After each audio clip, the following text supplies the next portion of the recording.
So guys, are you able to see my screen? Yes, sir. Okay. So we will start with the topic of market organization and structure. So in this topic, what we are going to learn, we are going to learn few basics of the market related to the different kinds of securities, different kinds of institutions involved, and what kind of financial instruments are there in the market by which we can have a relation in the market through debt or equity. Okay. So it's a general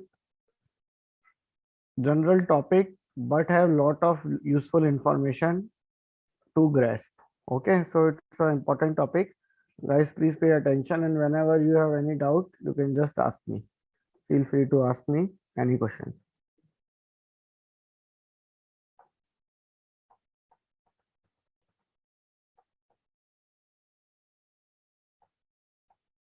So guys, we are first of all we are talking about the financial system. Why we have built a financial system? What is the requirement of this financial system? And what is the need?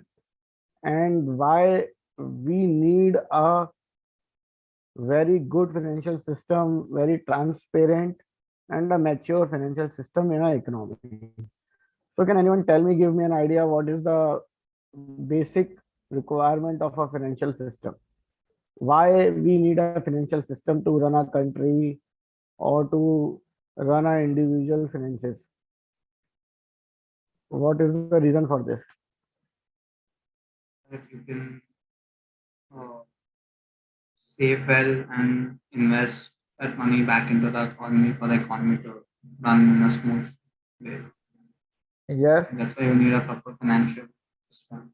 correct. So that there's continuous infuse of capital or liquidity in the market. Correct. So greater the liquidity in the market, more mature the market is. Okay. So for this, what we require a larger financial participation of the investors in that market. And why we require a financial system? Guys, to run a business, we need capital, either from equity or from debt.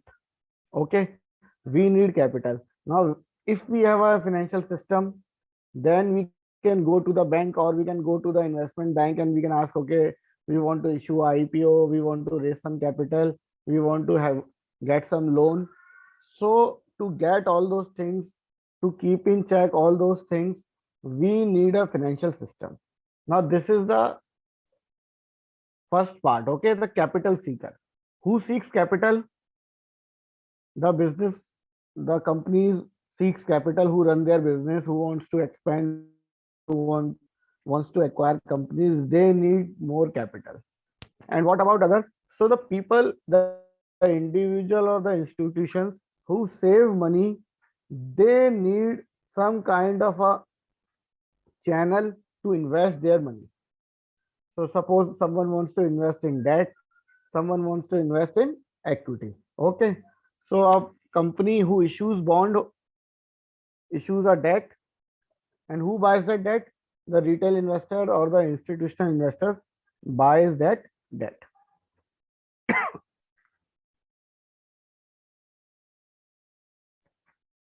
So the retail investors buys that debt. Okay. So there are two kind of people, one who seeks return on their capital, what they have saved. They want their capital to increase. They want that their savings should earn some return. Okay.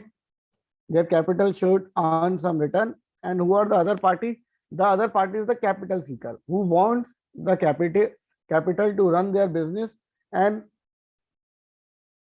in the payback what they give, they pay the interest or they pay the dividends, or shareholders are rewarded in the form of good returns or in the form of increase in share price.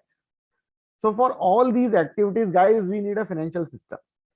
अभी आज मेरे पास पैसा है, तो मेरे को ये चाहिए कि एक चैनल हो. अगर मेरे को इक्विटी खरीदनी है तो मेरे को पता है एक्सचेंज होना चाहिए कंट्री में, जहाँ पे मैं शेयर्स बाय कर सकूं, जहाँ पे मैं शेयर सेल कर सकूं.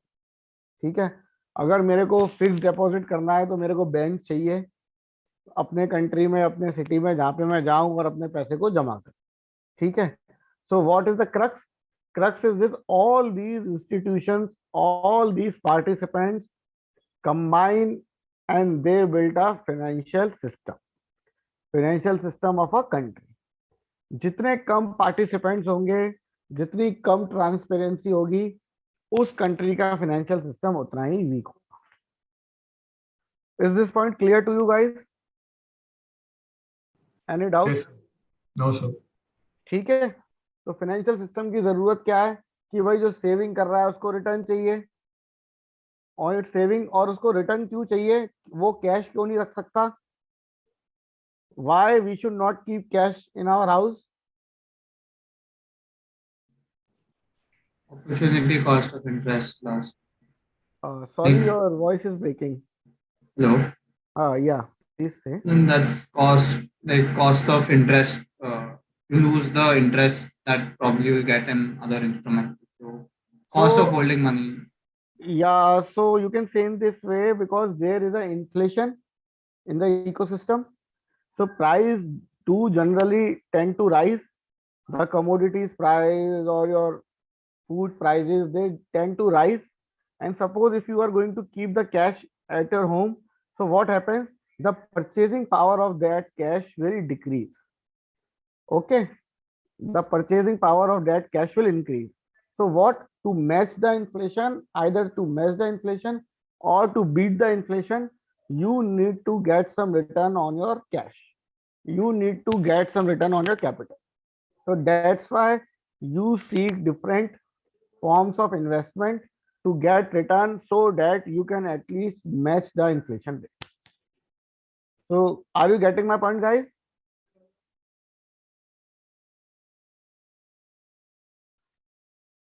सही है sir. Yes, Okay. sir.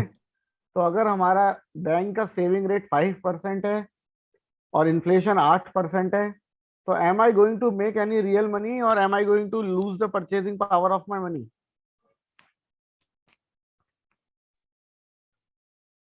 So could you repeat it? So what I will do, the purchasing power I will lose because the inflation rate is greater than my return or return of the savings.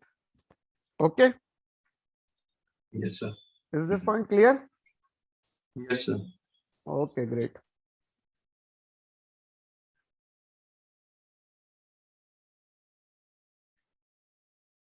So these are the points we have discussed, but we'll again go through these points. The purpose of financial system, the borrowing part, the capital seekers.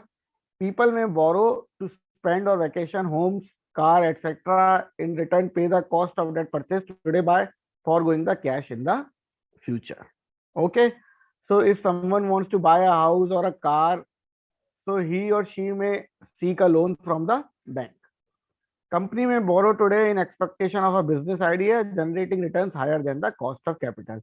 So guys, any company, any business which generates higher returns than the cost of capital will able to sustain. Any business which generate lower returns than the cost of capital will vanish in the future. So did you understand the meaning of cost of capital? What do we mean by cost of capital? Can you tell me? What do we mean by cost of capital? So cost of raising funds through an equity or Cost of capital means suppose if I took a loan from a bank at 7% rate, so what is my cost of capital? The 7% is my cost of capital. Okay. तो अगर मैंने 1,00,000 रुपए 7% पे bank से लिए और मैं किसी बिजनेस में लगाता हूं और अगर मैं वहां से 5% रिटर्न पाता हूं, तो क्या मेरा बिजनेस सस्टेन करेगा कि नहीं करेगा?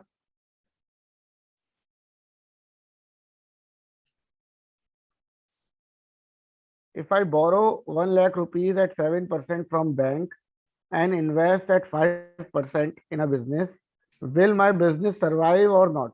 Yes or no? You want No. क्यों? क्योंकि मेरे को ज्यादा पैसा देना पड़ रहा है, जितना मैं कमा पा रहा हूँ उससे ज्यादा तो मैं बैंक को दे रहा हूँ.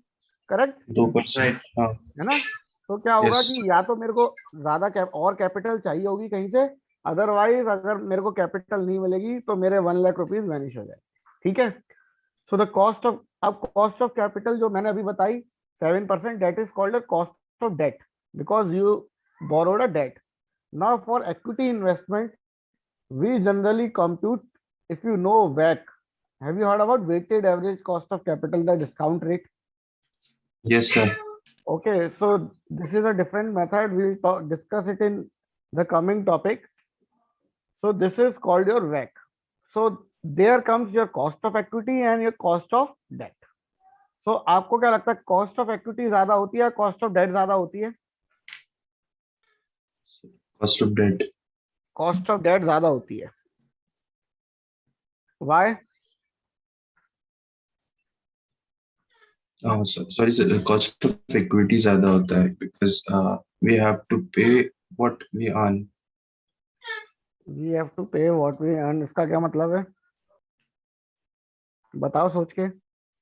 So cost of debt ज्यादा होता है sir, because we are obliged to pay particular rate of interest to them. ठीक है। ऐसा और cost of equity कम होता है क्योंकि if we earn profit then only we are required to pay them as a like part of profits. Otherwise, as their owner, we are not obliged to pay them anything. ठीक है, तो suppose करो आपको एक company को date देनी है और आपको उस सेम कंपनी को इक्विटी में भी पैसा लगा सकते हो। तो आपने डेट पे आप रेडी हो गए 7% पे डेट देने के लिए। अभी जब आप इक्विटी दोगे तो आप 7% से कम रिटर्न एक्सपेक्ट करोगे या ज्यादा करोगे? ज्यादा। क्यों? So that you can cover the cost of that interest that you have to pay नहीं नहीं, gradually as such. ये So दोनों because- अलग चीजें हैं। सेम, So because I am investor, just try to understand the question that I am investor. मेरे पास दो ऑप्शन है, इंटरेस्ट पे 7% पे पैसा देना या इक्विटी पे देना। अगर 7% मेरे को डेट पे मिल रहा है तो कॉस्ट ऑफ इक्विटी पे मेरे को कितना मिलना चाहिए, मतलब मैं क्या एक्सपेक्ट करूं, 7% करूं या 7% से कम करूं या 10 करूं या क्या करूं? पहले ये बताओ, ज्यादा या कम? ज्यादा एक्सपेक्ट करोगे अगर cost of capital, because company expects to generate more return than the cost of capital ना। सो अच्छा, अगर आप इक्विटी पे इन्वेस्ट करोगे तो ज्यादा एक्सपेक्ट कर सकते हो, बट रिस्क भी हाई रहता है। ठीक है। तो कॉस्ट ऑफ इक्विटी हायर हुई कि कॉस्ट ऑफ डेट हायर हुई? Cost of debt. Cost of debt कैसे हायर हुई? Sorry. क्यों श्रेयांश, क्या हाई हुआ? So cost of capital if the company earns profit. It does not depend on the whether company is earning capital or profit or not.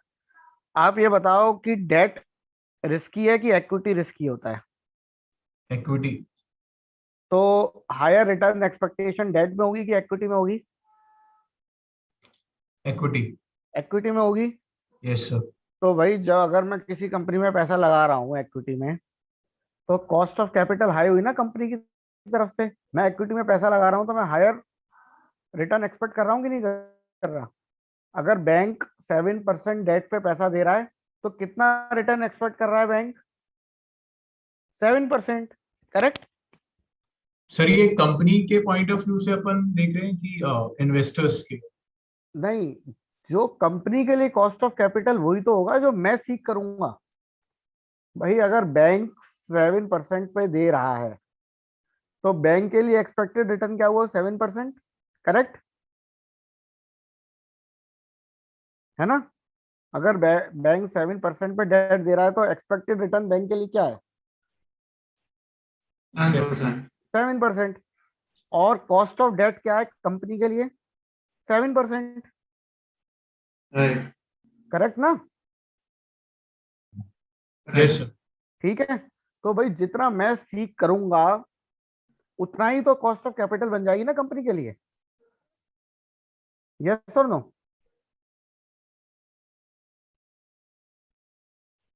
Yes sir.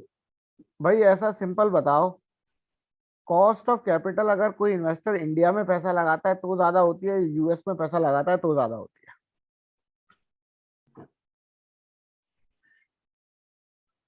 कहाँ पे investor higher return सीख कर रहा है?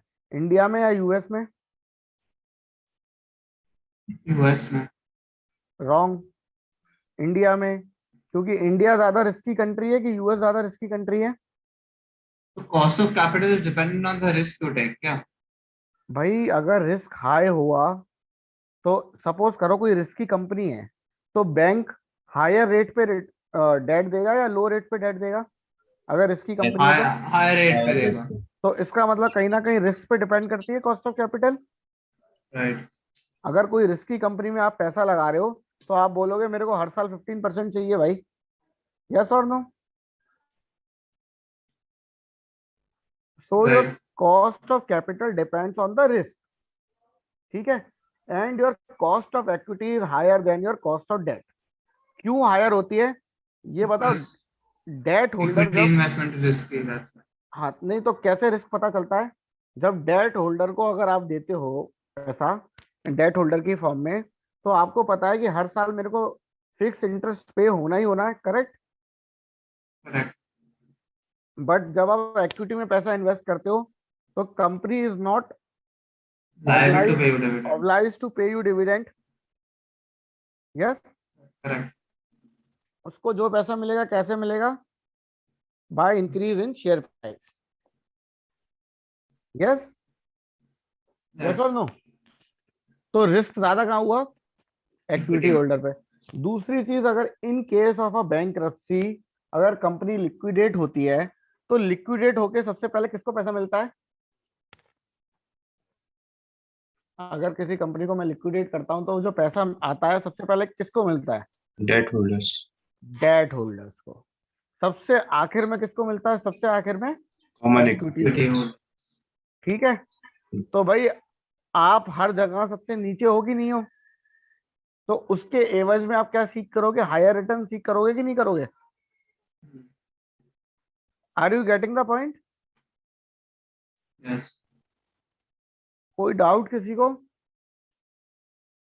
We will understand the method of computing the cost of equity also, but in talking in general terms, are you able to understand the 2 points, cost of debt and cost of equity? Yes, sir. ठीक है? फिर क्या होता है, लोग बोरो कर सकते हैं, कंपनी बोरो कर सकती है, इसी तरीके से गवर्नमेंट भी बोरो कर सकती है पैसा to fund their project. And borrowers can also borrow from borrowers if the one who lends believes in credit worthiness. Lower credit worthiness leads to higher interest rate charge. तो जिस कंपनी की जितनी अच्छी क्रेडिट वर्दीनेस होगी उतना कम interest उसको पे करना पड़ेगा। ऐसे इंडिविजुअल लोन्स जब मिलते हैं तो आपने देखा होगा सिबिल स्कोर होता है एक, उस सिबिल स्कोर से आपका परफॉर्मेंस पता लगता है, आपकी पेइंग हिस्ट्री पता लगती है, और उस हिसाब से आपका इंटरेस्ट डिसाइड होता है कि कितना कंपनी आपको पर्सनल लोन पे चार्ज करने वाली है। Okay? Borrowers are more risk averse compared to investors. Investors can trade off the risk with the expected higher returns, but lenders usually are more tied to the collateral. तो ये point समझ में आया जो हमने डिस्कस करा है, second last point?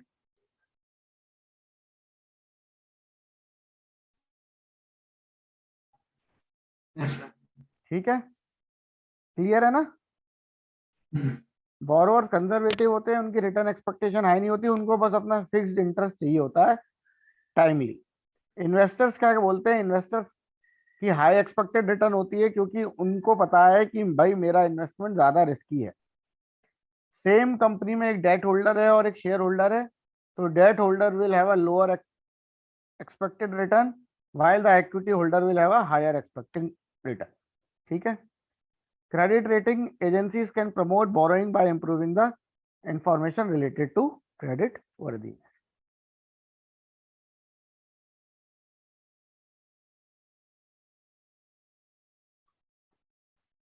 Now talking about the capital raise. अगर capital raise करनी है तो हम कैसे कर पाते हैं? तो जनरली क्या करते हैं कि वी सेल टुडे। अगर मेरे को कैपिटल इक्विटी की फॉर्म में कैपिटल चाहिए तो मैं क्या करता हूं, अपने बिजनेस का एक हिस्सा, एक ओनरशिप, एक चंक ऑफ ओनरशिप उसको दे देता हूं जो मेरे को कैपिटल प्रोवाइड करता है। इसमें हेल्प कौन करता है? इन्वेस्टमेंट बैंक्स हेल्प करते हैं। इन्वेस्टमेंट बैंक्स पूरा केस बनाते हैं, कंपनी की रिपोर्ट बनाते हैं, उसका परफॉर्मेंस करते हैं, and they pitch it to the investors, investment banks. और इन्वेस्टमेंट बैंक्स को क्या मिलता है इस चीज का? इन्वेस्टमेंट बैंक्स को क्या मिलता है इस चीज का, कोई बता सकता Ownership, है? part ownership of that नहीं, company or whatever. Commission. Investment bank क्यों ओनरशिप लेना चाहेगा भाई? That depends on the choice of the ownership, but the real reason is commission मिलता है। ओके, सपोज करो 1,000 करोड़ की कैपिटल रेज करी, इन्वेस्टमेंट बैंक ने 5% फीस चार्ज करी, तो 5% of 1,000 crore. Okay, 5% of 1,000 crore. Are you getting my point? अभी जो आईपीओ आते हैं डेली, आप देखते हो, तो उनका प्रोस्पेक्टस आप पढ़ोगे तो आपको पता चलेगा इनके कौन कौन राइटर्स थे, कि कोटक महिंद्रा बैंक, की सिटी बैंक, की यस बैंक। तो these were the investment banks which were involve, कि भाई आपको इन्वेस्टर्स को ये पोर्शन कैपिटल रेज कर दिए इन्वेस्टर से और ये पोर्शन बेचना है। Okay, Sir, I didn't understand. आपने जो बोला like if a company needs to raise capital, you made one point now that some percentage of ownership has to be given. Yes. So this percentage of ownership ये किसको जाता है? To the investors. और क्या, जो share खरीदेगा उसको जाएगा ना। सपोज करो एक आईपीओ होता है, आईपीओ में कंपनी क्या करती है? कैपिटल रेज करती है कि नहीं करती? आप क्या करते हो? सब्सक्राइब करते हो आईपीओ को और आपको अलॉट हो जाता है, तो now you got a piece of the ownership of the company, yes और नो? Right. और उसके बदले में आपने क्या दिया कंपनी को? Like capital. पैसा दिया। हाँ. Got it? Okay. क्लियर है? Yeah. ठीक So है। whatever मतलब funds or capital that we raised, like the investors raise, the investment banks help channelize that and उसका वो commission देते हैं। उसका वो कमीशन लेते हैं। और कभी कभी ऐसा भी होता है, 2-3 तरीके के होते हैं, डिपेंड्स ऑन द अग्रीमेंट, कि इन्वेस्टमेंट बैंक्स ये कर लेते हैं कि अगर हम नहीं बेच पाए तो इन्वेस्टमेंट बैंक उस पोर्शन को खुद बाय कर लेते हैं। Okay, and then they sell it after 6 months और 1 year for a capital gain, अगर स्टॉक शेयर मार्केट में या स्टॉक मार्केट में प्राइस बढ़ जाता है तो। और जनरली कुछ होते हैं कि जो बोलते हैं कि हमें ओनरशिप वगैरह नहीं चाहिए, we will just sell it, we will just get investors for you, they will buy the ownership and you will just give us the commission. Got my point? Basic job investment banks की report बनाना और marketing material बनाना और investors को pitch करना होता है company के बारे में। ठीक है,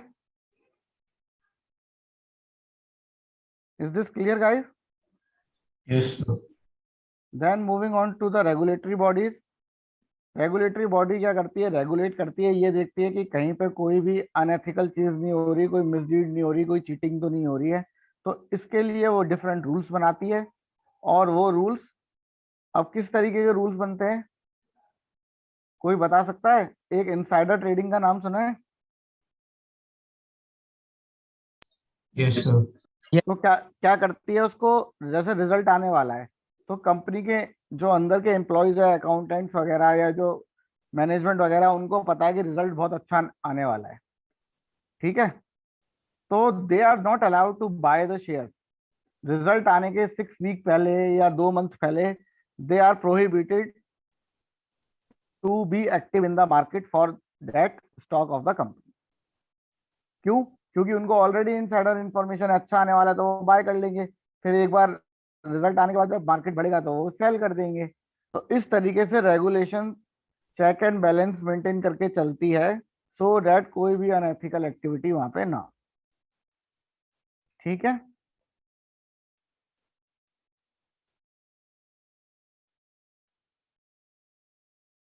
और फिर हमारे पास अकाउंटिंग स्टैंडर्ड्स होते हैं। This we have discussed in the financial reporting part की अकाउंटिंग स्टैंडर्ड्स हमको इंफॉर्मेशन देते हैं, डिटेल्ड इंफॉर्मेशन देते हैं about the financial of the company, about the financial performance of the company. Liquid market helps in divesting easily. तो liquid कैसे पता चलती है? What do we mean by liquidity guys? What do we mean liquidity? At any point, you can withdraw funds if you need it.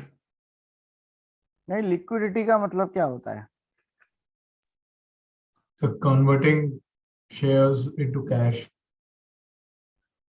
by selling or buying. Liquidity का मतलब होता है कि there are ample amount of buyers and sellers in the market. ठीक है, तो कभी भी अगर आपको माल बेचना है तो आप अगर लिक्विडिटी ज्यादा होगी तो आप आराम से बेच सकते हो, है ना, क्योंकि always there are few kind of buyers available. ठीक है, तो अगर जितना मार्केट लिक्विड होगा उतना आपको आसानी होगी। क्यों हम ये कहते हैं कि रियल एस्टेट का मार्केट इलिक्विड होता है? इलिक्विड क्यों होता है रियल एस्टेट का मार्केट? क्योंकि always there are few buyers and few sellers only. ठीक है, और जितना कम बायर होगा या जितने कम सेलर होंगे उतना ही टाइम लगता है ट्रांजैक्शन को पूरा करने में। अगर इलिक्विड मार्केट है तो you will not be able to share large chunk of your ownership in the secondary market. आपको बायर ढूंढना पड़ेगा कि भाई कोई बायर मिल जाए जो इसको खरीद सके। भाई अगर कोई सेलर है तो कोई बायर भी तो होना चाहिए ना, राइट? Yes, sir. हाँ, तो लिक्विडिटी डिपेंड करती है market number of market participants कितने हैं मार्केट में।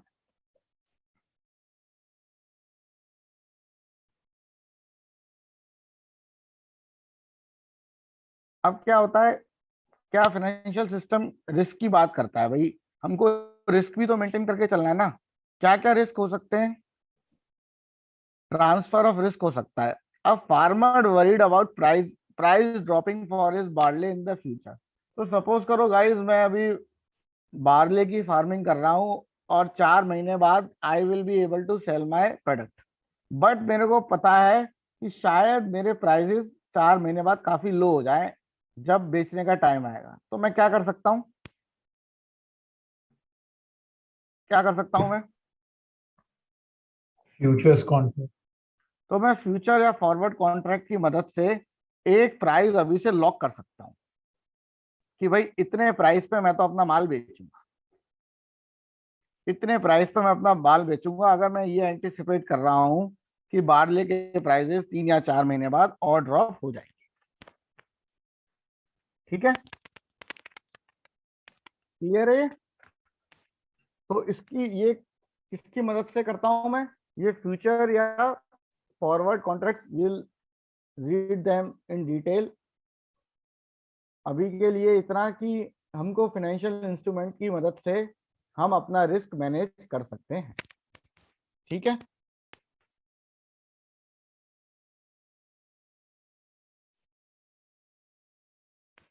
तो अब स्पॉट मार्केट ट्रेडिंग क्या होती है, जो अभी हमने अभी बात करी कि भाई हम किस तरीके से अपने रिस्क को मैनेज कर सकते हैं।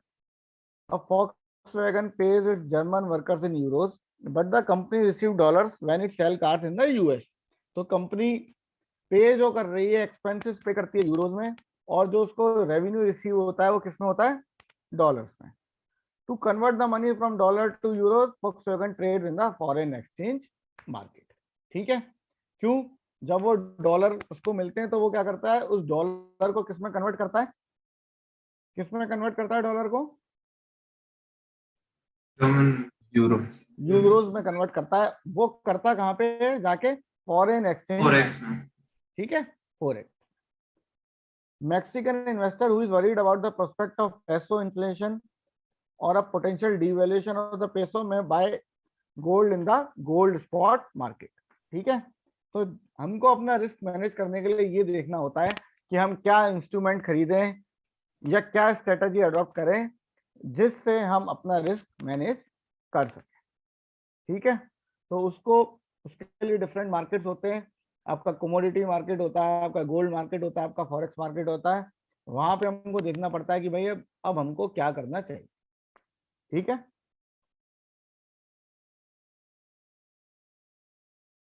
Third point, a plastic producer must buy carbon credits to emit carbon dioxide when burning fuel to comply with the environmental regulation. The carbon credit is a legal right that the producer must have to engage in activities that emit carbon dioxide. तो अगर कोई carbon dioxide emit कर रहा है तो उसके average में उसको क्या बाय करना पड़ता है, कार्बन क्रेडिट्स बाय करने पड़ते हैं। वो कहाँ से मिलते हैं, जो कंपनी ग्रीन हाइड्रोजन या ग्रीन फ्यूल यूज कर रही है उनको कार्बन क्रेडिट्स मिलते हैं उसकी जगह। तो कंपनी क्या करती है, अपने रेगुलेटरी या एमिशन एनवायरमेंटल रिस्क को मैनेज करने के लिए वहां से कार्बन क्रेडिट्स खरीद लेती है। दो it's not a very good idea कि आप कार्बन डाइऑक्साइड पहले प्रोड्यूस करो खूब सारी और कहीं से कार्बन क्रेडिट खरीदो।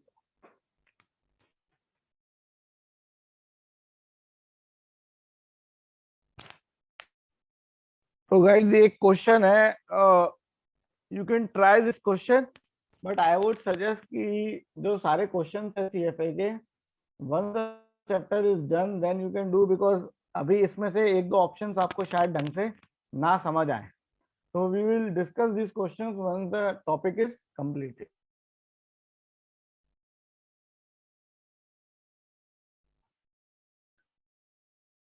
अब एक तो है इन्वेस्टर जो एक मार्केट में पैसा लगाता है और एक फेयर रिटर्न एक्सपेक्टेशन रखता है कि भाई मेरे को एक नॉर्मल जनरल रिटर्न जो एक एवरेज रिटर्न है वो मिल जाए। एक होता है information motivated trader. Information motivated traders expect to benefit not only from investing but extra information which they feel helps in predicting prices in the future. तो कोई भी इंफॉर्मेशन पे वो रिलाई करते हैं and they want to gain extra return then an investor. एक normal investor एक fair return expect कर रहा होता है बट एक information motivated trader higher return expect कर रहा होता है because they get some have some information on the behalf of that they expect the prices to go higher. This is one step ahead from a normal investor since information motivated investor or traders expect to gain extra returns for the same. If successful they gain the higher returns and if they don't the loss they lose higher than the normal investor.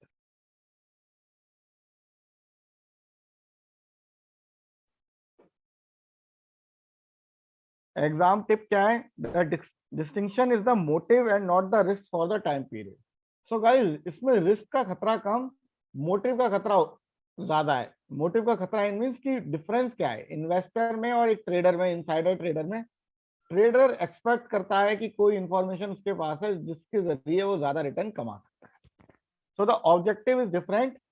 Risk हो सकता है दोनों का same है but दोनों का जो motive है और दोनों की जो एक्सपेक्टेशन है वो different. It is the superior information about the future values. अब इसमें दो चीजें लिखी हुई है, एक्टिव इन्वेस्टमेंट और पैसिव इन्वेस्टमेंट। कोई बता सकता है what do we mean by active investment and passive investment?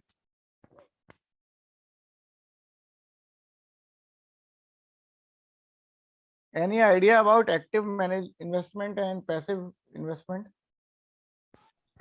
So passive investments are generally done through investing in benchmark or indices, and active Correct. investments is particularly stock trading and like correct. तो researching passive about the stock investment क्या होता है कि आपने क्या करा, Nifty में पैसा लगा दिया बस।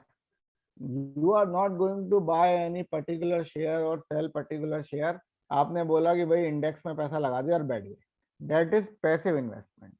What is active investment? Regularly buy और सेल करना शेयर्स को एक्टिव इन्वेस्टमेंट होता है। ठीक है, रेगुलरली आप शेयर्स बाय और सेल कर रहे हैं, दैट इज एक्टिव इन्वेस्टमेंट। ठीक है, पैसिव इन्वेस्टमेंट मतलब आपने किसी इंडेक्स फंड में लगाया और बस आप भूल गए। ठीक है, तो रेगुलर मॉनिटरिंग की जरूरत नहीं पड़ती पैसिव इन्वेस्टमेंट में। अभी ये क्वेश्चन का आंसर, ये क्वेश्चन पढ़ के बताओ और बताओ कि क्या आंसर हो सकता है इसका।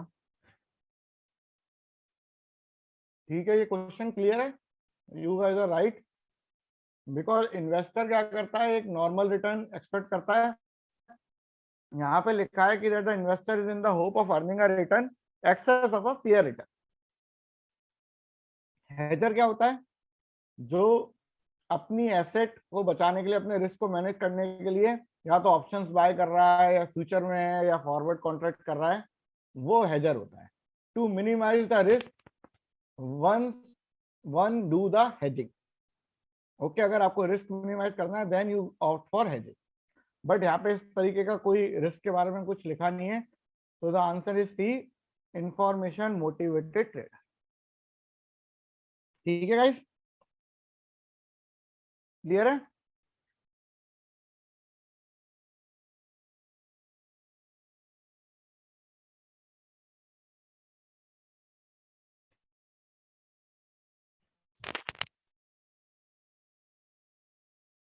रीड दिस स्लाइड गाइस, और अगर इसमें कुछ पॉइंट क्लियर नहीं है तो मेरे को बताओ। एक बार पढ़ो और समझो क्या लिखा हुआ है, then please do let me no.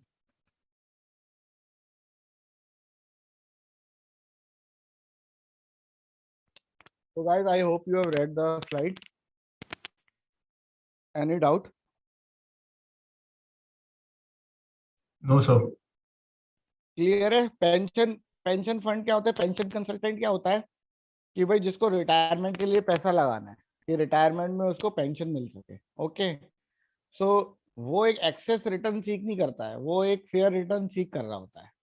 Trader on the other hand, एक मोटिवेशनल इंफॉर्मेशन ट्रेडर क्या होता है कि वो एक शॉर्ट टर्म ट्रेडर होता है, जल्दी बाय करता है, सेल करता है।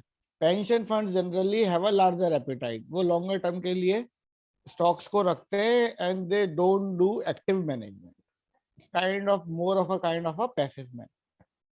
ठीक है, क्लियर है गाइस ये?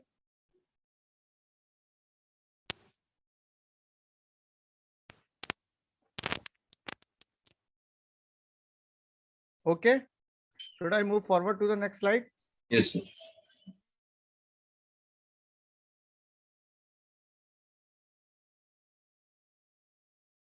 एक्सपेक्टेड रिटर्न्स और करंट कंजम्पशन का रिलेशन। सो गाइस, अगर आपको पता है कि आगे चल के आपको हायर रिटर्न मिलेगा, आगे चल के आपको हायर रिटर्न मिलेगा, तो आप अभी पैसा इन्वेस्ट करोगे कि उसे कंज्यूम कर लोगे? Invest. क्या करोगे? इन्वेस्ट करोगे। और अगर आपको पता है कि आगे चल के आपको रिटर्न्स अच्छे नहीं मिलने वाले, मार्केट ऑलरेडी काफी हाई है और आगे चल के लगता है कि मार्केट क्रैश भी आ सकता है, तो आप क्या करोगे? आप उस पैसे को इन्वेस्ट नहीं करोगे and rather you will prefer consuming it today. ठीक है, तो एक्सपेक्टेड रिटर्न का करंट कंजम्पशन से इनवर्स रिलेशन होता है। अगर आगे चल के एक्सपेक्टेड रिटर्न हायर है तो गाइस टेक अ एग्जांपल कि अगर अभी आपका बैंक्स में इंटरेस्ट रेट बहुत कम मिल रहा है, तो generally people will be discourage to save their money in bank. Rather what they do the opposite. Okay, banks में interest कम है, लोन भी कम है, then they raise the loan and they buy new car, new house or something like that. Okay, अगर expected return lower है तो आपका consumption ज्यादा हो जाता है, अगर एक्सपेक्टेड रिटर्न हायर है तो आपका कंजम्पशन लो हो जाता है एंड आप सोचते हो कि आज चलो मैं पैसा इन्वेस्ट कर देता हूँ, कल को जब मेरा बढ़ जाएगा तब मैं उसको कंज्यूम कर। ठीक है, so expected returns have inverse relation with the current consumption.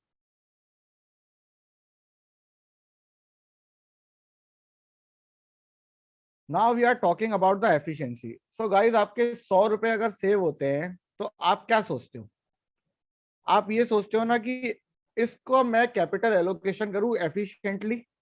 What do we mean by efficient capital allocation? इसका मतलब क्या है एफिशिएंट कैपिटल एलोकेशन का? कोई बता सकता है?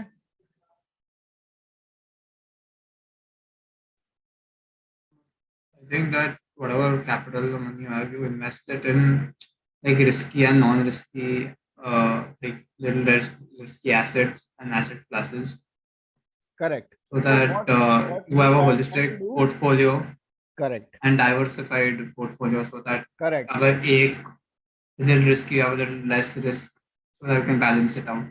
yes, yes, absolutely correct. what do we mean by this? इसका मतलब ये है कि मैं अपने कैपिटल को डाइवर्सिफाई करूं to get the optimal return.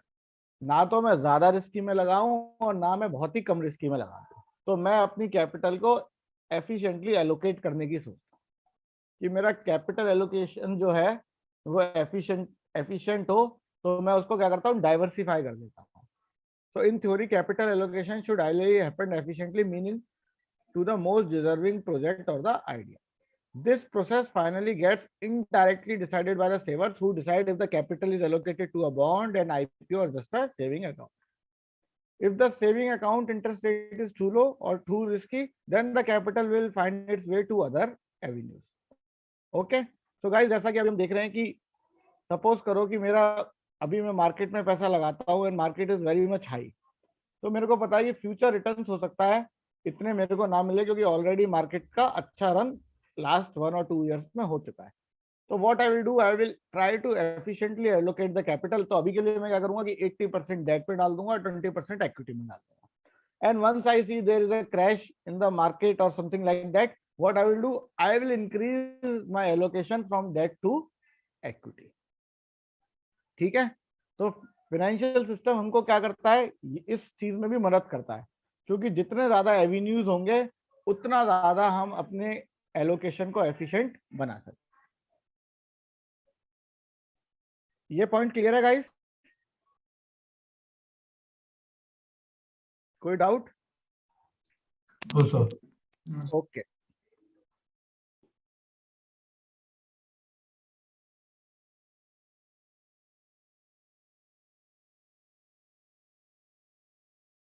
तो यहाँ पे एक एग्जाम्पल है, how can poor information about the value of a project result in poor capital allocation decision. So guys, suppose आपको किसी प्रोजेक्ट में पैसे लगाने हैं and you don't have all the clear details of the project. Okay, आपको पूरी details project के बारे में है नहीं, तो अगर नहीं और आपने पैसा लगा दिया तो ये आपका पुअर एलोकेशन डिसीजन हो सकता है. क्यों? क्योंकि अगर आपके पास पूरी इंफॉर्मेशन नहीं है तो इसका मतलब आप सारे रिस्क के बारे में नहीं जानते हो. Project should be undertaken only if their value is greater than their cost. If investors have poor information and overestimate the value of a project in which its true value is less than its cost, a wealth diminishing project may be undertaken. तो अगर आपको पूरी information नहीं है cost के बारे में या रिस्क के बारे में, तो ये भी हो सकता है कि the cost of the project is greater than the returns generated by the project. तो ये सब चीजें कैसे होती है, आप जैसे रियल एस्टेट में पैसा लगाते हो, कोई फ्लैट खरीद लेते हो अंडर कंस्ट्रक्शन, और आप पूरी इंफॉर्मेशन कलेक्ट नहीं करते कि इस बिल्डर की हिस्ट्री क्या थी, या जो प्रोजेक्ट आपने खरीदा है whether it has got all the regulatory and the environmental approvals, yes और नॉट. ठीक है, कि भाई मिले हैं कि नहीं मिले.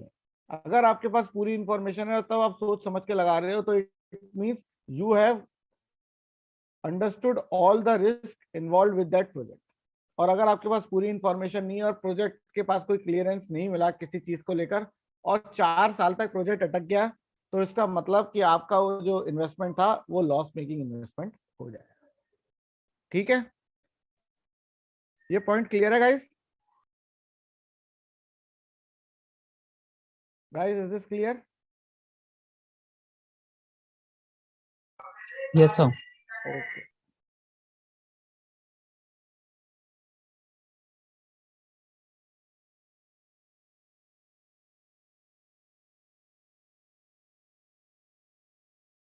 अब guys, now we will talk about different kinds of market and different kinds of assets.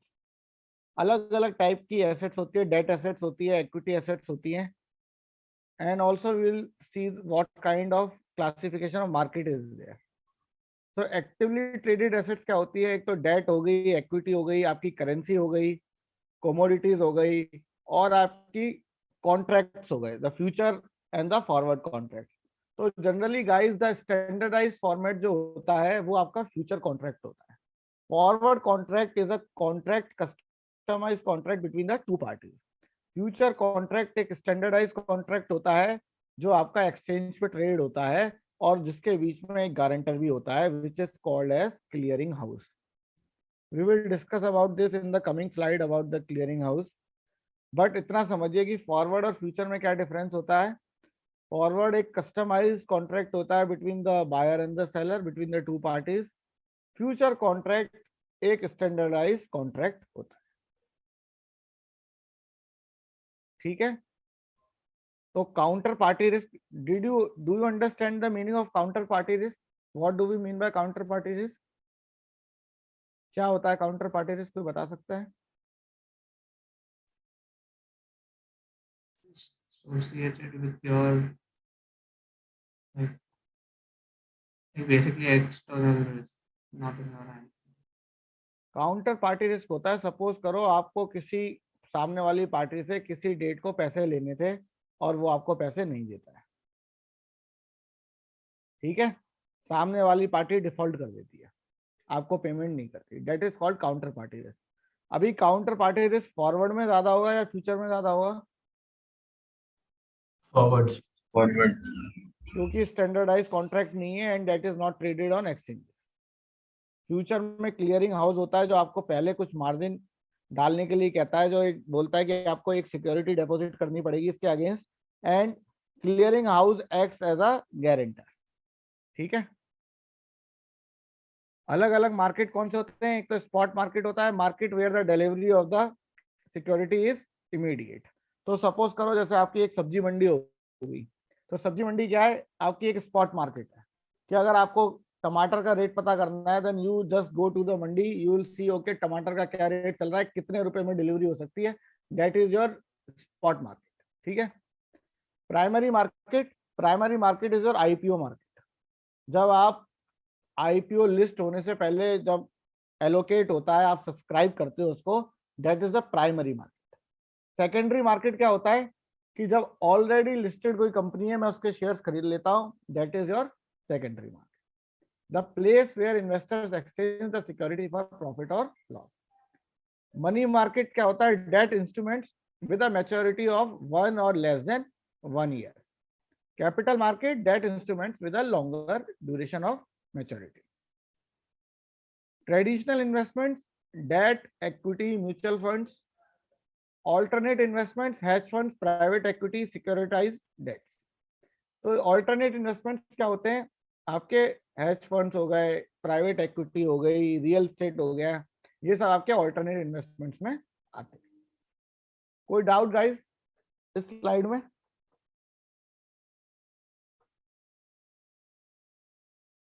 Do let me know if someone is having any doubt.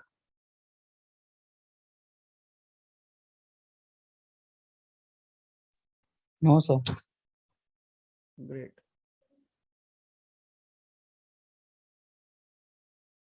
ये क्वेश्चन पढ़ के आंसर बताओ गाइस इसका. Sir, is it alternative investment market? Alternative investment market. Yes, correct. It is alternative investment market because real estate generally we treat it as a part of alternative investment market. तो guys India में क्या होता है? alternative investment market में allocation ज़्यादा होता है because generally people invest in real estate first here और बाद में traditional investments पे जाते हैं जैसे mutual fund and equity. Okay? बाकी बाहर डेवलप्ड मैच्योर कंट्रीज में अलग उल्टा होता है, अलग होता है. वहाँ पे लोगों का इक्विटी में और डेट में ज़्यादा पैसा होता है, रियल एस्टेट में कम होता है. इंडिया में लोग रियल एस्टेट में पैसा ज़्यादा लगाते हैं और इक्विटी में एलोकेशन कम होता है. ठीक है. क्लियर है ये point guys? Yes, sir. Great.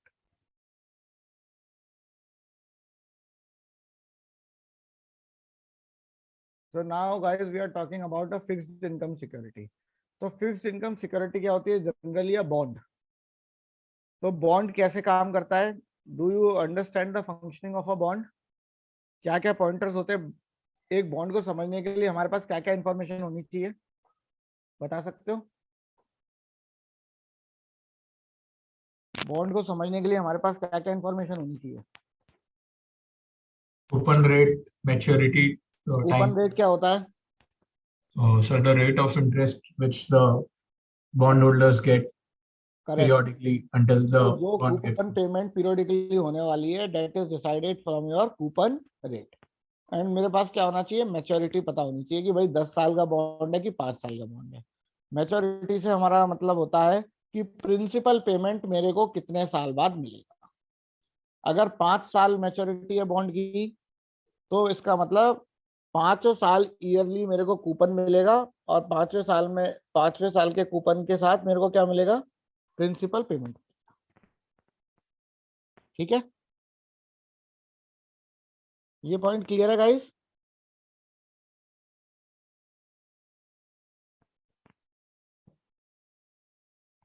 इसमें मेरा रिटर्न क्या होता है, जनरली क्या होता है, ऑलरेडी फिक्स्ड होता है।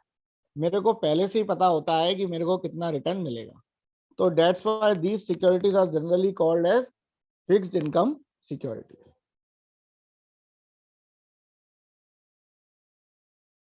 Is the point clear to you guys? Yes, sir. Okay,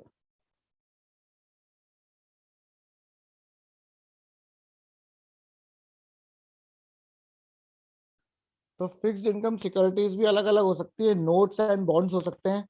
अगर आपने सुना हो notes and bonds, so generally the difference is between the duration. Notes has a duration less than 10 years and bonds have more than 10 years. So same kind of functioning होती है दोनों की, but the difference is in their duration in the maturity of the security. Convertible bond क्या होते हैं, जिसके साथ ये ऑप्शन हो कि भाई आप बॉन्ड्स को इक्विटी में कन्वर्ट कर सकते हैं, those are called convertible bonds. तो अगर मैं आपसे पूछूं, एक नॉन कन्वर्टेबल बॉन्ड है, एक कन्वर्टेबल बॉन्ड है सेम कंपनी का, तो किस पे कूपन मेरे को ज्यादा मिल रहा होगा, बता सकते हो? एक कन्वर्टेबल बॉन्ड है, एक नॉन कन्वर्टेबल बॉन्ड है सेम कंपनी का, तो दोनों पे कूपन सेम मिल रहा होगा या ज्यादा मिल रहा होगा या किसी पे कम मिल रहा होगा? कन्वर्टेबल पे ज्यादा मिल रहा होगा। कन्वर्टेबल पे कूपन रेट ज्यादा मिल रहा होगा, यस। क्यों?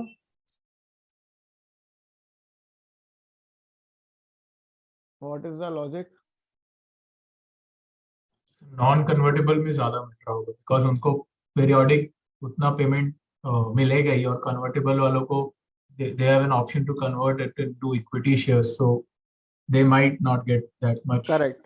अब कन्वर्टेबल वाले को मैं एक ऑप्शन दे रहा हूँ कि भाई आप इक्विटी भी खरीद सकते हो, दो उस इक्विटी की टर्म्स एंड कंडीशंस मेंशन्ड होती है कि क्या टर्म्स एंड कंडीशन है, बट ऑप्शन किसके पास है, कन्वर्टेबल के पास कि नॉन कन्वर्टेबल के पास?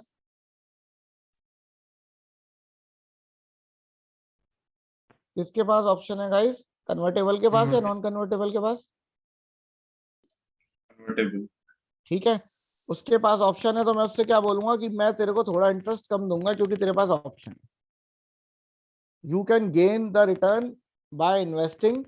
अब उस कन्वर्टेबल में क्या होता है कि प्राइस ऑलरेडी मेंशन होता है कि भाई कितने शेयर्स कन्वर्ट हो सकते हैं, कितने में एक बॉन्ड कितने में कन्वर्ट होगा और किस प्राइस पे कन्वर्ट होगा, कन्वर्जन प्राइस मेंशन होता है ऑलरेडी। तो there is a chance of upside for the convertible bond holder. तो उसकी एवज में मैं क्या करूंगा, उसको क्या करूंगा, कम कूपन दूंगा, क्योंकि उसके पास एक एक्स्ट्रा ऑप्शन भी है in comparison to the non convertible bond holder. Does this point make sense? Yes sir. ठीक है, बाकी हमारे टी बिल्स होते हैं, ट्रेजरी बिल्स होते हैं, सीओडीज होते हैं, सर्टिफिकेट्स और डेट और डिपॉजिट, और CPs commercial papers. So these are generally less than 1 year notes and bonds, fixed income securities.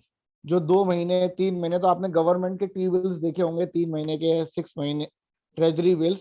So these are a very short duration fixed income security.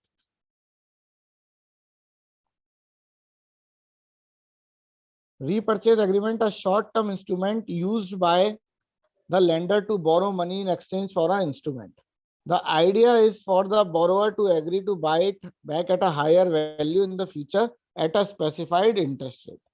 तो ये आप बता सकते हो ये रीपर्चेज एग्रीमेंट कहाँ पे अप्लाई होता है, कहाँ पे यूज होता है?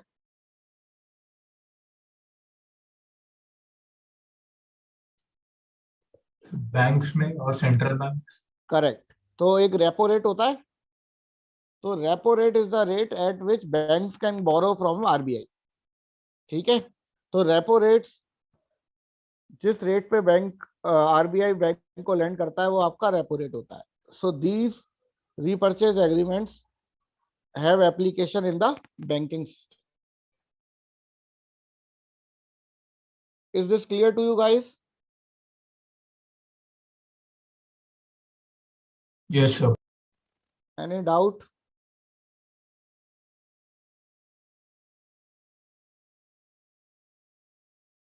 Now guys, we are moving to the securities classification of the equity securities. तो अभी तक हम फिक्स्ड इनकम देख रहे थे, different types of fixed income securities क्या होती है. अभी हम इक्विटी सिक्योरिटीज देखेंगे. So equities are basically ownership and have different types of rights based on the different types of equity instruments. Common shares, तो कॉमन शेयर्स गाइस जो हम लोग मार्केट से बाय करते हैं या आईपीओ में अप्लाई करते हैं, इन्वेस्ट करते हैं, वो हमारे कॉमन शेयर्स होते हैं. Residual rights of ownership after fulfilling all other obligations. What do we mean by this sentence, residual rights of ownership after fulfilling all other obligations? इसका क्या मतलब है? इसका क्या मतलब है गाइस? सर लाइक जो भी आखिरी में रिटेन्ड अर्निंग्स बचती after paying to preference holders और creditors and debt holders, so उनका like whole ownership common shares या कॉमन इक्विटी होल्डर्स को देता है. करेक्ट. सो गाइस, अगर आपको जैसा पता है कि इंटरेस्ट एक्सपेंस तो पहले से ही आपको देना पड़ता है, whether the company is in profit और लॉस, इंटरेस्ट एक्सपेंस तो आपको देना ही पड़ेगा. यस और नो? है ना? फिर उसी तरीके से प्रेफरेंशियल शेयर होल्डर होते हैं, उनका भी फिक्स पेमेंट होता है, उनको भी सबसे पहले चाहिए होता है. After paying to the debt holders we go to the preferential holder. फिर उसके बाद आता है कॉमन शेयर होल्डर.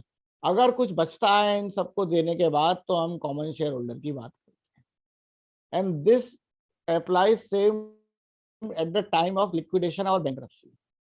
बैंक्रप्सी के टाइम पे भी पहले सब डेट होल्डर को जाएगा, फिर कुछ बचेगा तो प्रेफरेंशियल होल्डर को जाएगा. अगर उसके बाद कुछ बचता है then it goes to the common share holder. Okay. Preferential shares right to receive specific dividends on a specific time. They also have higher claim on assets than common shareholders. फिर आते हैं आपके warrants. It allows the warrant holder to purchase the securities at a specific price before the warrant expires. तो warrants एक तरीके का option होता है अगर किसी को शेयर खरीदने हैं किसी स्पेसिफाइड प्राइस पे. तो एक टाइम लिमिट होती है, एक ड्यूरेशन होते हैं वारंट्स के. अगर उससे पहले एक्सरसाइज कर लिया तो आपको शेयर्स एलोकेट हो जाएंगे. अगर आपने उससे पहले उसके उस टाइम लिमिट में आपने अप्लाई नहीं करा, एक्सरसाइज नहीं करा, तो आपका वारंट एक्सपायर हो. ठीक है.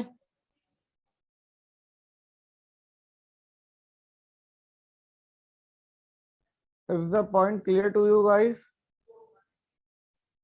Yes, sir. Okay. Now comparing fixed and equity security. तो फिक्स्ड इनकम में हमको पता है कि बोरोड कैपिटल होती है, specific interest and principal schedule होता है. तो गाइस फिक्स्ड इनकम में सारी terms and condition already specifically mentioned होती हैं कि कितनी मैच्योरिटी है, कूपन का पेमेंट या इंटरेस्ट का पेमेंट किस तरीके से होगा, और क्लेम भी क्या होगा. तो डेट भी ना अलग अलग तरीके की होती है. सब ऑर्डिनेटेड डेट होती है, लेवल 2 डेट होती है, लेवल 4 डेट हो सकती है. तो उसमें आपको ये बताया जाएगा कि भाई आप उस डेट लेवल में भी कहाँ पे आते. ठीक है. प्रिफर्ड डेट है, सब ऑर्डिनेटेड डेट है, किसी भी तरीके की डेट हो सकती है. Can be issued by company and the government. The value depends on the credit worthiness of the issuer. तो कूपन रेट जो होता है वो किस पे डिपेंड करता है? क्रेडिट वर्दीनेस पे. अगर लो क्रेडिट वर्दीनेस है कंपनी की तो कूपन रेट हाई होगा कि लो होगा? For a company with a low credit worthiness high होएगा. High sir. Coupon rate high होगा, क्योंकि इन्वेस्टर्स क्या सीख करेंगे?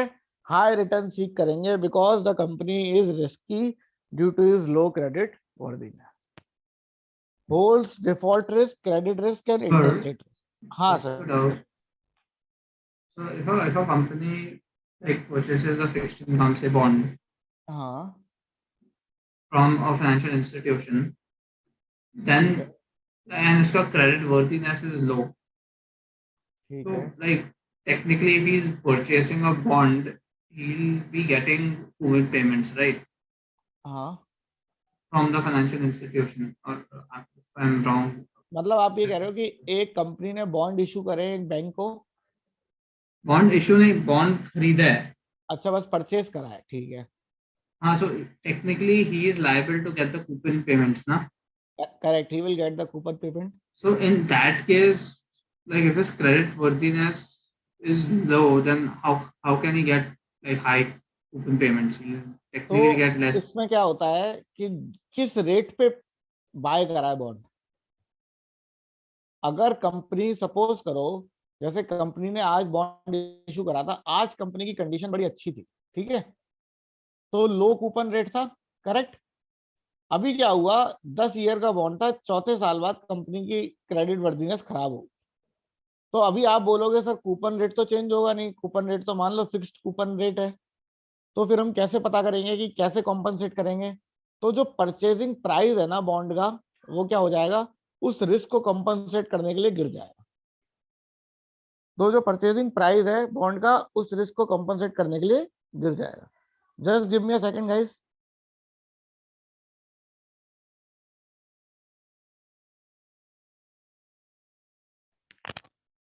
So did you get the answer? So buying a bond and issuing a bond is the same thing, right? नहीं नहीं नहीं, गलत. What's the difference? That's what I'm getting confused there. अभी जब आप बॉन्ड इशू कर रहे हो, जैसे मैं कंपनी हूँ, ठीक है, मेरे को 1000 करोड़ की कैपिटल चाहिए, ठीक है, तो मैंने क्या करा, बॉन्ड इशू कर दिया, ठीक है, और मैंने 1000 बॉन्ड इशू कर दिए 1-1 करोड़ के, ठीक है, और 1000 डिफरेंट लोगों ने वो बाय कर लिया, करेक्ट. तो अभी मेरे को कितना पैसा मिला, 1000 करोड़. 1000 करोड़ मिल गया. अब सपोज करो आपने भी मेरा वो बॉन्ड बाय करा था, ठीक है, और मैं 6% कूपन दे रहा था. अभी आप बोलते हो कि यार मेरे को 8% की अपॉर्चुनिटी मिल रही है, अब मैं क्या करूं, तो आप हो सकता है मेरे बॉन्ड को किसी और को बेच दो. तो जो आपसे खरीदेगा उसने क्या करा, परचेज करा, उसने पैसे किसे दिए, आप like the आपको person who sold it, ठीक है, me. आपको पैसे मिले. तो this is a secondary market transaction. और एज अ कंपनी जो मैंने किया वो क्या था, Primary प्राइमरी. market issue किया. तो जब मैंने रेस करे, तो जैसे कोई आईपीओ इशू करता है तो वो प्राइमरी मार्केट हो जाता है. अभी जो हम बाय और सेल करते हैं इक्विटी, तो क्या हम कंपनी को पैसे देते हैं, नहीं, जो भी हम तो बस buyer है एक प्राइस है, आपस seller में है. अपन बाय और सेल कर रहे हैं बस, ठीक है. तो इशू कब होता है, जब फ्रेश कैपिटल रेज हो रही होती है. अभी बाय और सेल तो क्या है कि इंडिया बुल्स का बॉन्ड मिल रहा होगा सेकेंडरी मार्केट में, यू कैन सी कि वो कितने प्राइस पे मिल रहा है, उसका क्या कूपन है. If you want to buy you can buy it, if you want to sell you can sell. But Indiabulls को कोई फर्क नहीं पड़ता अभी आप बाय कर रहे हो कि सेल. उसको तो उसका इशू, उसका तो हो चुका इशू, कैपिटल था वो मिल गया. उसको तो उसका कैपिटल मिल गया जब इशू हुआ. बट देन वो उनको कूपन पेमेंट्स तो फिर भी कंटिन्यूसली पे आउट करना हाँ, पड़ता है. वो तो कूपन पेमेंट करेगी ना, वो तो चाहे आप रखो बॉन्ड को या कोई और रखे, कूपन पेमेंट तो करना पड़ेगा, ठीक है. अभी आपने किसी को बॉन्ड बेच दिया तो कंपनी कूपन पेमेंट किसे करेगी, जिसको बेचा है उसको कर देगी, है ना. Did you get my point? Yes. कोई डाउट है तो पूछ लो, अगर क्लियर नहीं हो रहा है तो.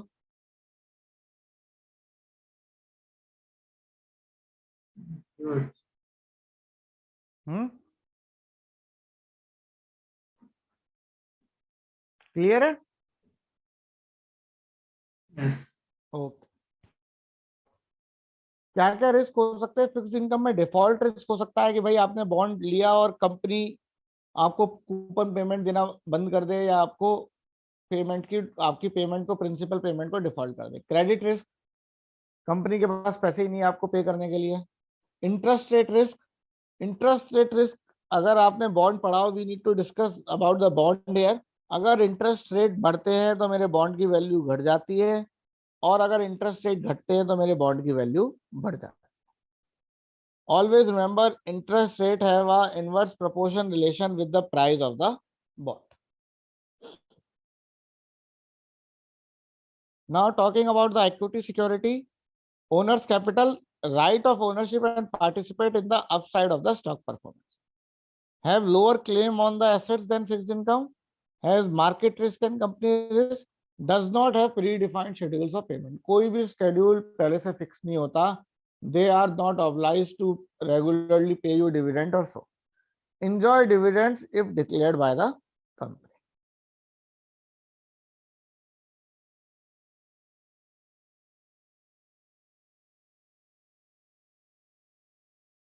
Now guys, we have studied about the equity features and the fixed income features. Now we are going to discuss about the pooled investments.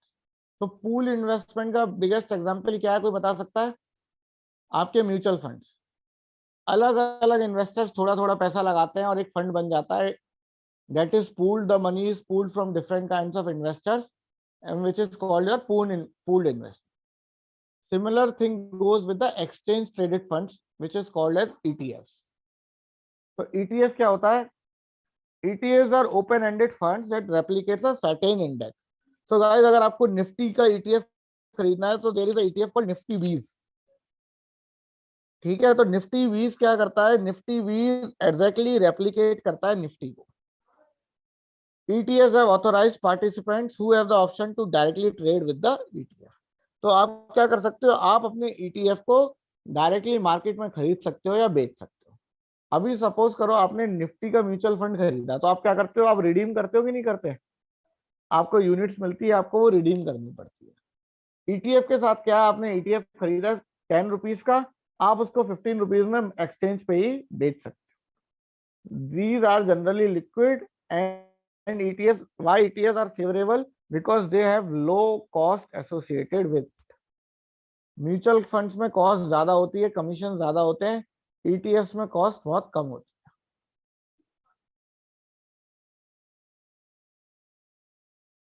ठीक है, ETFs में कॉस्ट बहुत कम होती है. So ETFs, if the ETF price is less than your NAV is the net asset price. So ऐसे gas करो कि भाई निफ्टी का प्राइस आपकी NAV और ETF आपका एक ETF का प्राइस है. अभी ETF के प्राइस रिटर्न्स को रेप्लिकेट होना पड़ता है निफ्टी के प्राइस रिटर्न. तो अगर आपके ऑथोराइज पार्टिसिपेंट्स क्या करेंगे? अगर NAV का प्राइस ज्यादा और ETF का कम है, authorised participants will sell the ETF in the secondary market and redeem it with the fund. तो वो क्या करेंगे? कोई उनको दिख रहा है कि निफ्टी में ज्यादा है, ETF में कम है. ठीक है, निफ्टी का प्राइस ज्यादा है और ETF का कम है, तो वो क्या करेंगे? ETF को बेच देंगे और निफ्टी को बाय कर देंगे. तो दो तरीके के फंड होते हैं, एक तो आपका म्यूचुअल फंड होता है निफ्टी का, और एक आपका निफ्टी का ETF होता है. ETF generally people buy because it has lower cost associated with it. अगर ETF प्राइस, पर जनरली ऐसा होता नहीं है कि ETF का प्राइस और फंड का प्राइस डिफरेंट हो, because the market is very liquid and market is very transparent nowadays. So there is very low chance of any arbitration in the ETF and the fund price. So generally difference बहुत कम होता है. Is this point clear to So you if guys? the ETF price is greater than the NAV, so NAV मतलब the actual index का Actual price, right? index price. हाँ. तो अगर वो ETF का price is greater than the actual index का price, then like I didn't understand this. If investors will Buy the ETF from the fund, मतलब buy the ETF from the fund मतलब आप क्या करोगे कि आप निफ्टी बाय कर लोगे, मतलब the real mutual fund buy कर लोगे, मतलब आप डायरेक्ट निफ्टी बाय करोगे, निफ्टी के इंडेक्स को, ना कि उसके ETF. ठीक है, और उसको बाय करके आप क्या करोगे? क्योंकि उसका प्राइस कम है, in case you are having the ETF, आपका प्राइस ज्यादा है, आप उसको सेल कर दोगे. और आप जैसे सपोज करो एक चीज, सेम चीज दो मार्केट में मिल रही है, सेम टमाटर मिल रहे हैं भाई, एक 80 रुपीज के एक मार्केट में और एक 60 रुपीज के एक मार्केट में. तो आप क्या करोगे जनरली, 60 रुपीज का खरीद के 80 रुपीज में बेचने की कोशिश करोगे, यस और नो, Yes. है ना? या आप क्या करोगे कि भाई 80 रुपीज वाला आपके पास अगर है ऑलरेडी टमाटर, तो आप क्या करोगे कि भाई उसको 80 रुपीज वाले को बेच दोगे उस मार्केट में और आप अपना 60 वाला बाय कर, correct? Correct. So in this case, the 80 rupees is your ETF and your 60 rupees is your fund. ठीक है, दो तरीके के मार्केट है, बट जनरल केसेस में ऐसा होता नहीं है क्योंकि प्राइसेस में इतना डिफरेंस होता नहीं। Due to the price discovery mechanism, market बहुत लिक्विड है और इंफॉर्मेशन बहुत तेजी से फ्लो करती है, तो there is hardly any chance of arbitration. Clear हुआ आपको? Yes. Sir. Okay. So guys, is this slide clear to you? We can move to the next slide.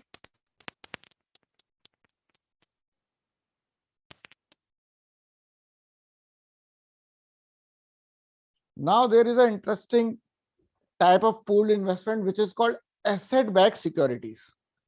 अभी asset backed securities क्या होता है? 2008 में जो क्रैश हुआ था, if you guys remember, in US, that is due to your asset backed securities. तो guys अभी कंपनीज क्या करती हैं, सपोज करो बैंक्स ने लोन दिया 1000 करोड़ का, कुछ लोगों को लोन दिया 1000 करोड़ का, अलग अलग लोगों को छोटे छोटे 1 करोड़ के लोन थे और 1000 करोड़ के लोन दे दिया। तो गाइस अभी उस लोन की टेन्योर 10 साल है, तो when they are going to receive their 1000 crore rupees after 10 years, yes और नो? सही बात है कि नहीं? प्रिंसिपल पेमेंट 1000 करोड़ का कब रिसीव होगा? After the mature, मतलब after the term is over, 10 साल बाद। तो अगर अभी बैंक के पास फ्रेश कैपिटल नहीं है तो वो कोई और लोन दे पाएगा? नहीं। तो बैंक क्या करता है, बैंक एक दूसरी कंपनी पे जाता है या दूसरे काइंड ऑफ इन्वेस्टर्स पे जाता है, उनको बोलता है कि यार मेरे को कुछ पैसा चाहिए, 1000 करोड़ रुपीस चाहिए, और तो भाई वो इन्वेस्टर बोलेगा कि क्या सिक्योरिटी है, तो बैंक बोलता है कि मेरे पास ऑलरेडी कुछ लोन्स हैं जिसका कंटिन्यूअस पेमेंट होता है, तो वो वहां से पेमेंट होता चलेगा तो मैं आपको देता चलूँ। तो वो डेट रेस करता है एक रेट पे, एक सिमिलर रेट पे, और फिर से फ्रेश 1000 करोड़ रुपीस उठा लेता है, और वो किससे बैक्ड होते हैं? वो बैक्ड होते हैं जो लोन आप ऑलरेडी दे चुके। तो these are called your asset backed securities, मतलब जो लोन आप दे चुके थे उसकी मदद से उसको कोलेटरल बना के आपने फ्रेश 1000 करोड़ रुपीस रेस कर लिया।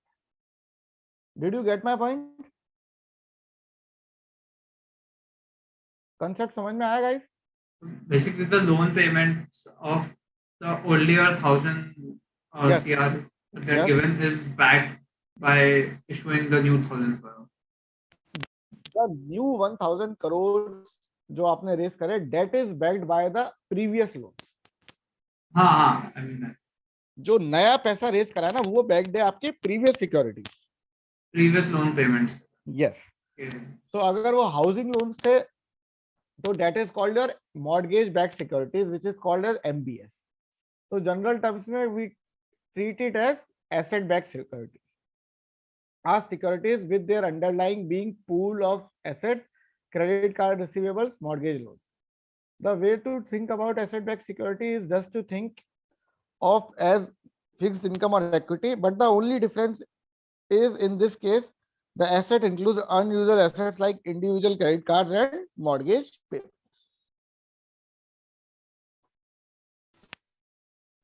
ठीक है, please read the example and do let me know if you face any issue on this topic.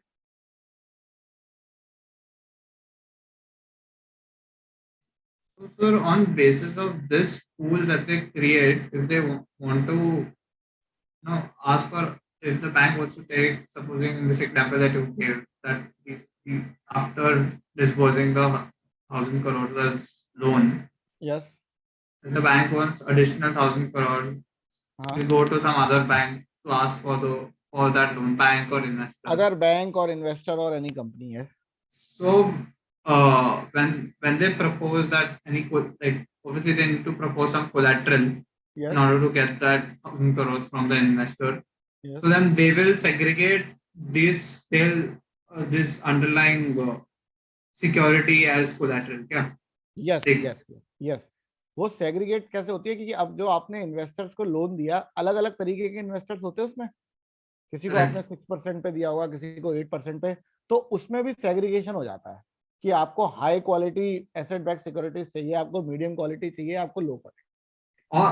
so don't I thought they merge high, medium, low all together and make one security, or नहीं they नहीं, क्यों ऐसा क्यों नहीं करते? क्योंकि अगर किसी बंदे को हो सकता है हायर रिटर्न चाहिए हो, he is ready to invest in low high risk securities, और किसी को कम चाहिए हो, है ना? तो एक कॉमन कूपन बनाने से बेटर नहीं है कि मैं 6% के बना दूं, 7 के बना दूं और 8% के बना दूं। correct.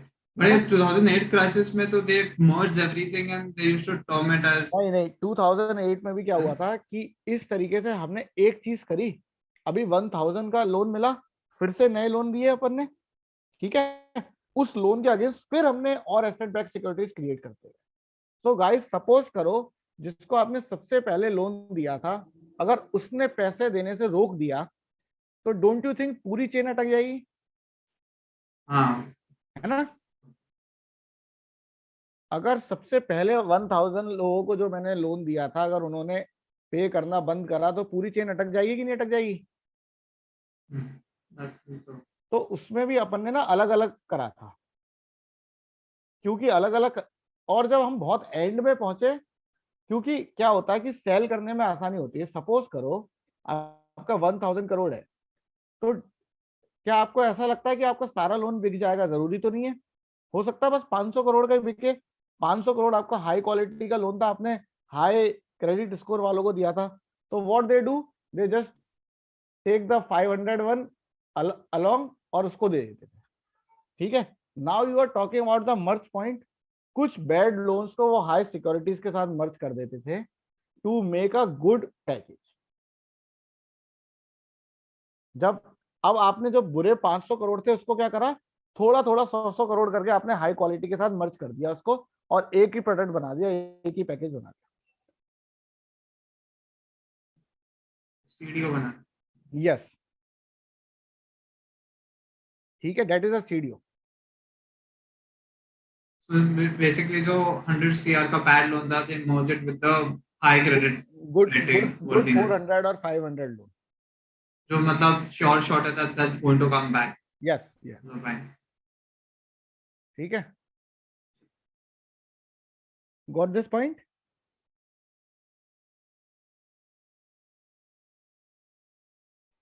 Yes. Okay guys, is it clear to you? Yes, sir. Okay, so there are different kinds of pooled investment in India. So there are in India and around the world. So few examples are provided you about the hedge fund managers, how they do it. So your hedge funds generally are a pooled investment. They pool the money from different investments, like your PMS, your portfolio management services. It is also a kind of a pool investment. In India, alternate investment category could be an example with a minimum size of 1 crore. The reason for doing so, क्योंकि guys ये बहुत risky होता है। कुछ hedge funds होते हैं जो trading वगैरह करते हैं, तो इसके लिए मिनिमम टिकट साइज है जो रेगुलेशन ने बढ़ा रखा है, जिससे सारे लोग ऐसे रिस्की एसेट क्लास में पैसे ना लगाएं, ठीक है।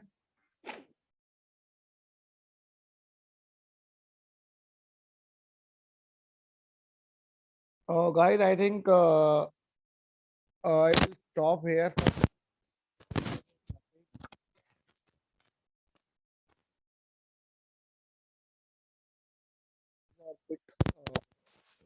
So I want you guys to read what we have done today, and then again we. So Appa, our voice was cracking. Yeah, am I audible now? So guys, we'll stop the class for today and we'll again resume it tomorrow. from the topic left. I want you guys to just revise what we have done today and come with a fresh mind tomorrow, and we'll again continue with the topic. Okay.